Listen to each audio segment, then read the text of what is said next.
This is the IELTS listening test. You will hear a number of different recordings, and you will have to answer questions on what you hear. There will be time for you to read the instructions and questions, and you will have a chance to check your work. All the recordings will be played once only. The test is in 4 parts. At the end of the test, you will be given 10 minutes to transfer your answers to the answer sheet. Now turn to Part 1.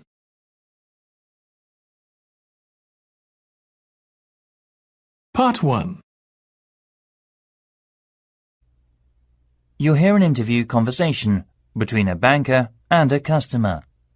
First, you have some time to look at questions 1 to 7.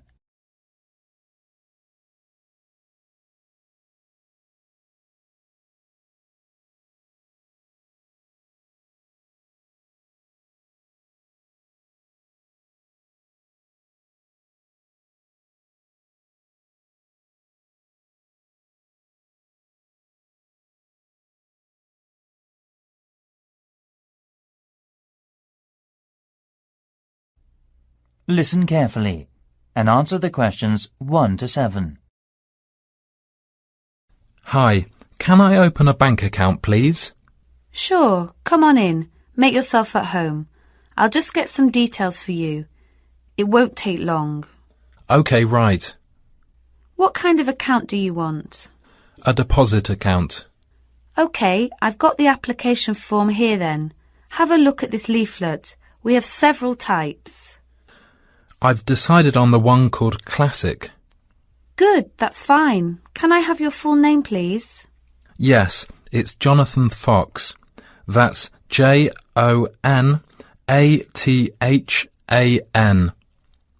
Oh, right. Thank you. And what's your date of birth, please? The 21st of January, 1970. Right. Do you have another bank account in the UK? No, not yet. This is the first one. OK, fine. And what is your address in the UK, sir? 10 Island House, South Quay. That's East London, isn't it? Yes. Near Canary Wharf, right? Yes, that's right. How long have you been at your current address? Just around 1 month, actually. OK, that's fine.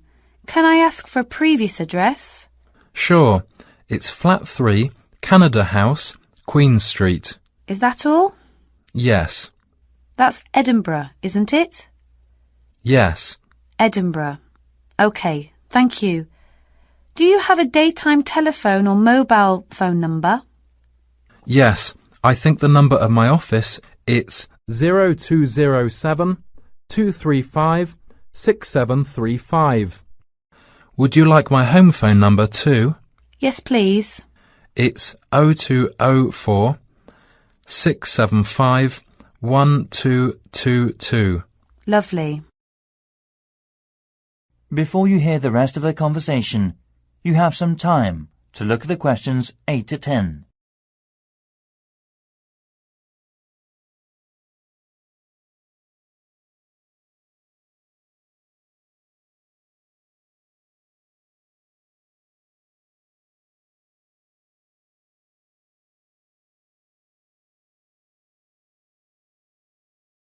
Now listen and answer questions 8 to 10. Right. What do you do for a living in the UK, sir? I am working at an English language school in central London as a tutor. It's my main job. OK. Now we usually ask for a piece of information for checking your identity, for security reasons, if you phone us. Sure. What name is your mother's first name? Because it's less likely to be known. OK, it's Monica. Thank you. Yes, Monica. It's Russian. OK, good. And how much would you like to open your account with? I've only brought £1,000. OK, fine. How often would you like to receive bank statements? I won't be needing bank statements. What about an online banking service? OK, just a moment, please. Can I check in the box on the screen? Sure. I was also wondering about a mortgage service. Sure. Can you just wait a moment? I'll introduce you to a mortgage marketing manager. Thank you.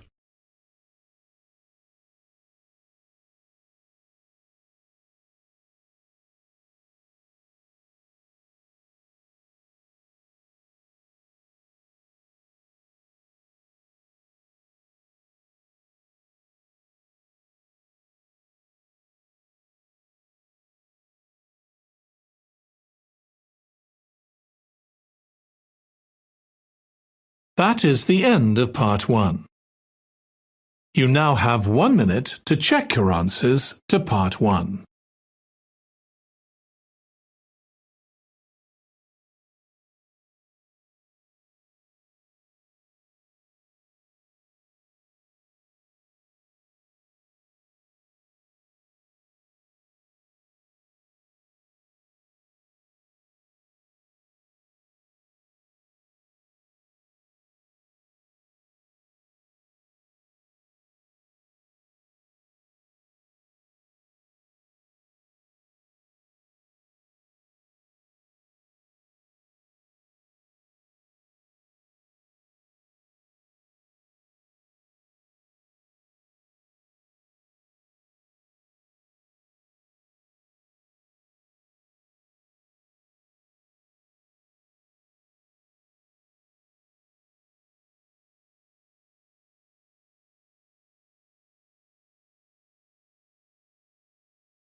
Part 2.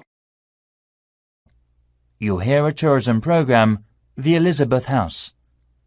First, you have some time to look at questions 11 to 14.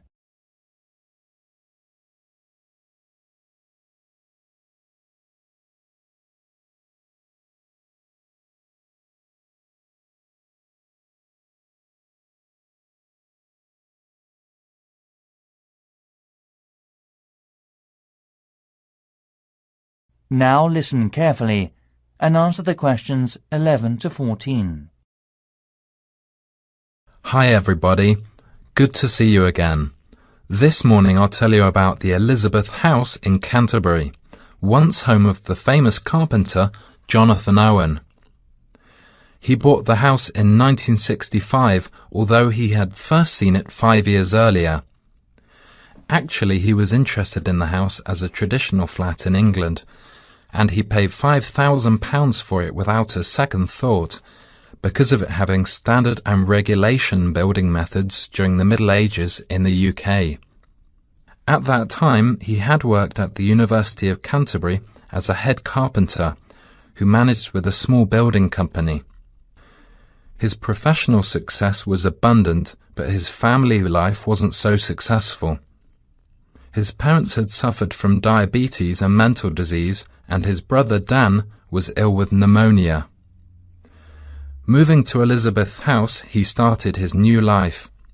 Jonathan considered the home a pure example of traditional East England country house and did some of his successful building structure work here.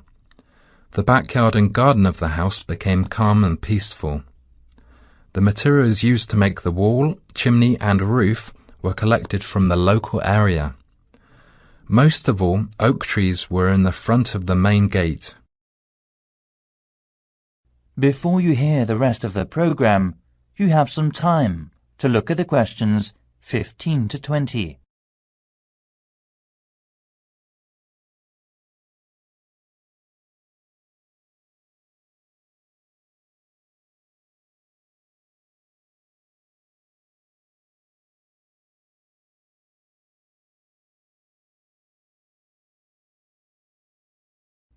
Now listen and answer questions 15 to 20.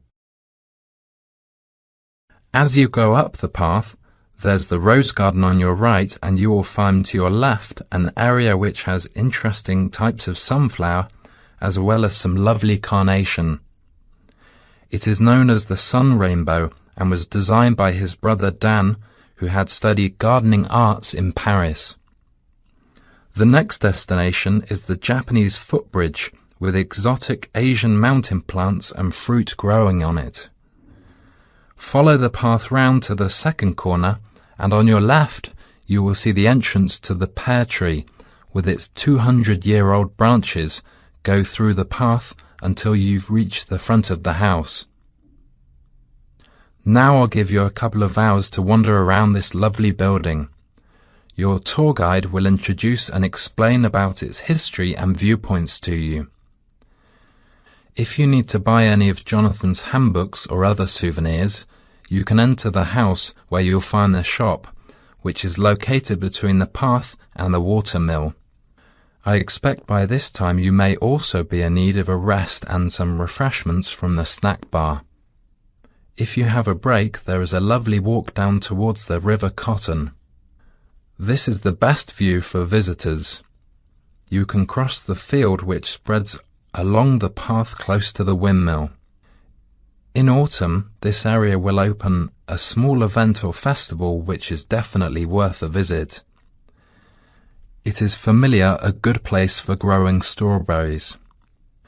Every season most of the residents are ready to make local produce.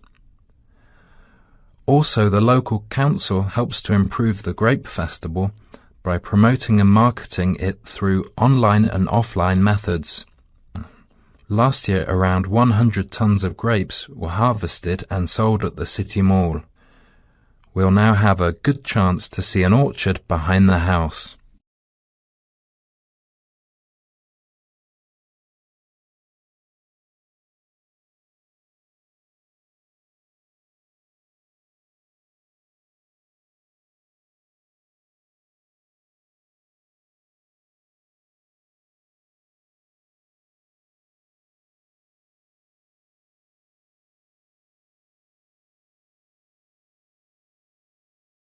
That is the end of part 2.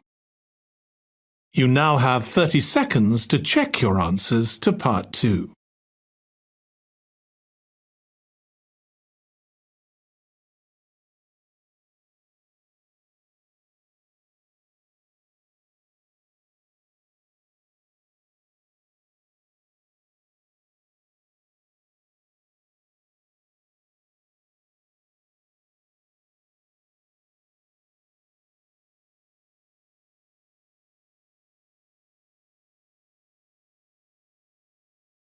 Part 3.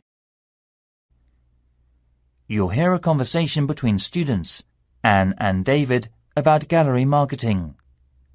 First, you have some time to look at questions 21 to 24.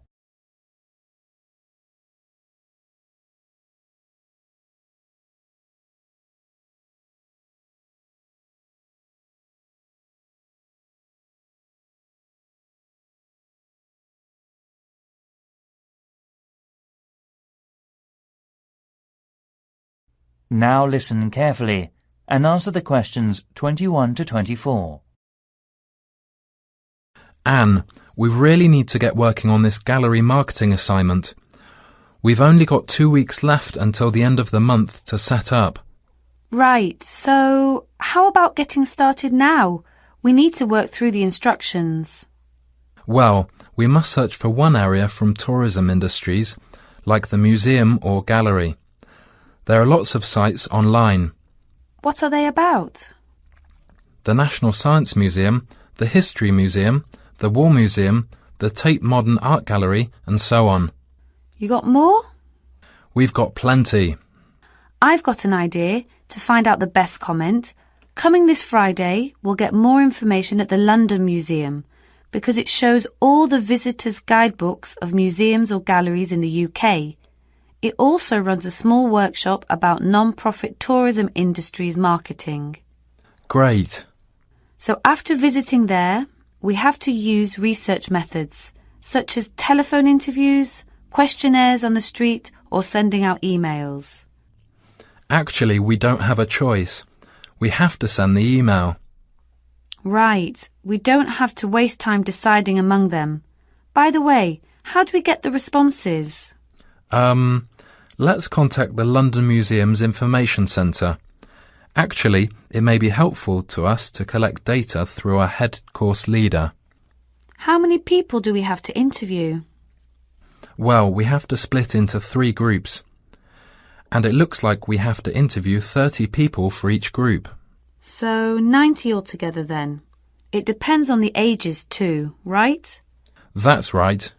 So are they all the requirements? Yes, looks like it. Firstly, which part are we going to choose? My preference would be a modern art gallery, since that's where I spend most of the time. I think you've got something wrong. I don't think there are abundant differences in the exhibitions there. I mean, you get young and old, man and woman, amateur and professional, all going to the galleries.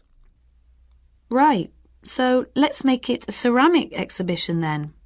So basically, what 2 groups will we compare and contrast for that? Male and female? Absolutely. Also, most of my respondents like the same ceramics as me. Also, I think different age groups could be changed to highlight differences. Before you hear the rest of the conversation, you have some time to look at the questions 25 to 30.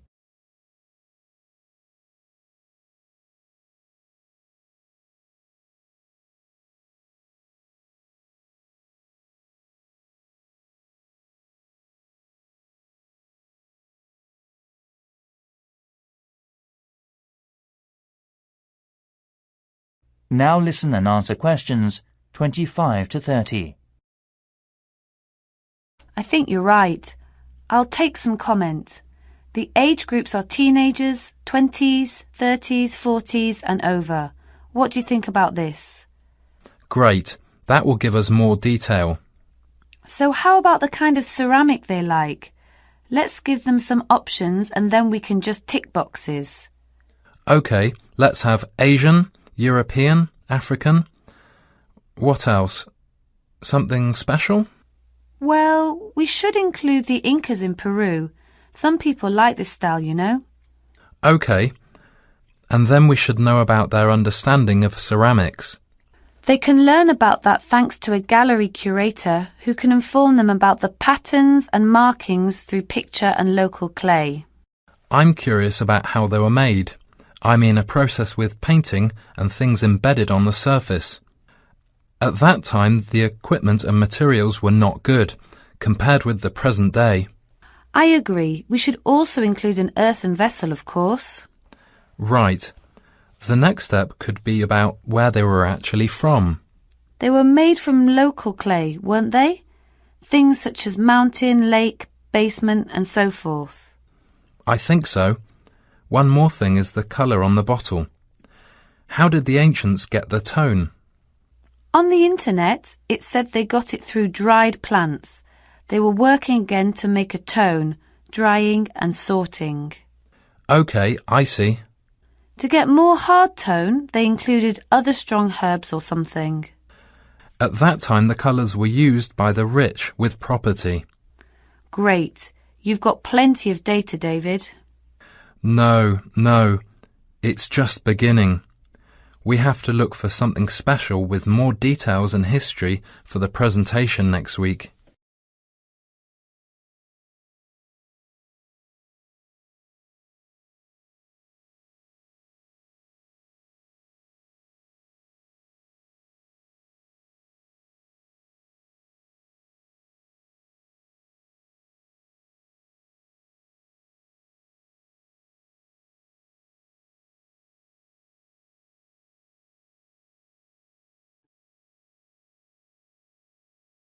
That is the end of part 3.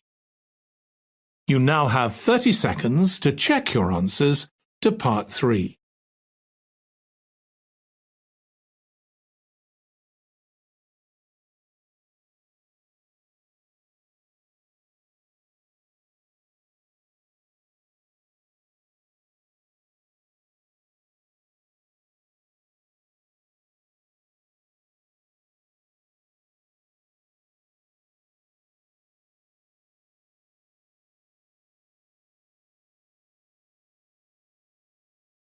Part 4.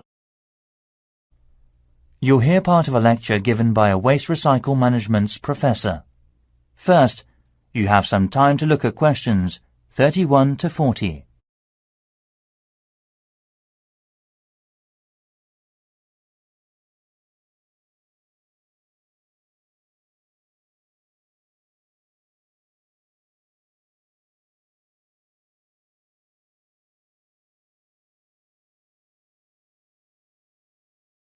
Now listen carefully and answer the questions 31 to 40. Hi everyone. This morning I'm going to talk to you about flea markets in England. At first we were surprised to learn that only 15% of people here in England make an effort to collect waste. That is lower than other European countries. Also, it might be falling within a couple of years' time unless the government makes a severe regulation for industries and local residences. The UK government's target means that by 2012 we must decrease our waste emissions by 45% compared with 2000. Local councils can offer support to meet that target by taking part in the National Green Campaign and investing in local flea markets. Most of all, these markets reduce waste emissions from landfill sites. A flea market, or swap meet, is a type of bazaar where very cheap or second-hand goods are sold or bartered for. It may be indoors, like in a warehouse or school gymnasium, or it may be outdoors, like in a field or under a tent. The flea market vendors display the goods used on the table for selling, such as a few unwanted household items to operate commerce, including a variety of used living products. Many flea markets in European countries have food vendors who sell snacks and drinks to the visitors, and may be part of a small event such as carnivals or concerts. As part of our research, our team carried out a questionnaire with people in the local area. The results said we need to open more second-hand shops. However, one problem is that there is a lack of information and marketing. To solve the problems, local councils should invest and support in flea markets by doing things like creating parking space, organising security, public promotions using the internet and other resources. We were also surprised to discover how waste such as furniture, computers, kitchen tools, and other such things are reused. And wooden furniture or electronic products are easy to recycle because they can be reused over and over again without becoming weaker. Around 3 million electronic goods are thrown away per year. Also, around 500,000 pieces of furniture are also disposed of. Only 1/5 is collected and fortunately recycled through many local flea markets. In 2009, there were around 3,000 flea markets in England. The number is increasing steadily so far.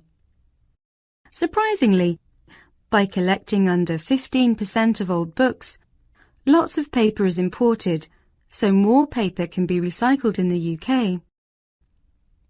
Europe recycles 50% of its paper, and Germany recycles 80% of its paper. When recycling launched, there were quality problems, so it was so hard to reuse paper in office sheets. However, these problems have now been solved, and Union of the Flea Markets based in East London produces high-quality recycled paper. Another union, Loving Paper, currently sells the paper that has been through a sorting process to farmers or gardeners as fertilizer. So, to sum up, there seems to be a number of activities that enable people to reuse waste, but the substantial problem is encouraging people to think twice about taking their waste to a flea market instead of throwing it away. I think the recycling program will make us save materials and protect the environment in future. And next, I'll show the plan for promoting it.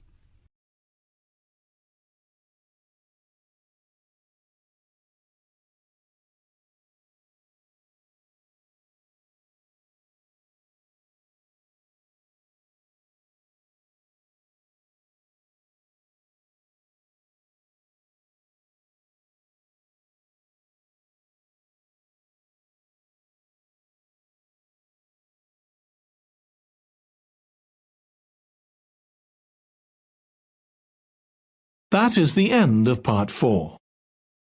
You now have 1 minute to check your answers to Part 4.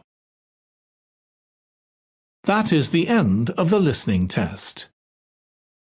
In the IELTS test, you would now have 10 minutes to transfer your answers to the answer sheet.